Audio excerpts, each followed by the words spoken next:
بسم اللہ الرحمن الرحیم۔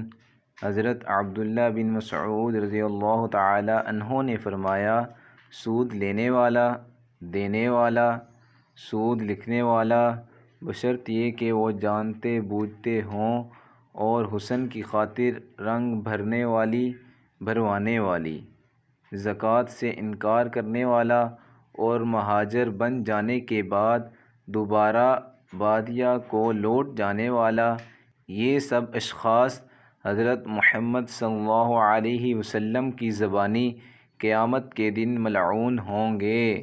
حضرت عائشہ رضی اللہ تعالی عنہا فرماتی ہیں کہ رسول اللہ صلی اللہ علیہ وسلم نے فرمایا، اللہ تعالی نے جعلی بال لگانے والی اور لگوانے والی عورت پر لعنت فرمائی۔ دوستو، اللہ تعالی ہمیں اس احادیث مبارکہ پر عمل کرنے اور اپنی زندگیوں کو سنوارنے کی توفیق عطا فرمائے، آمین۔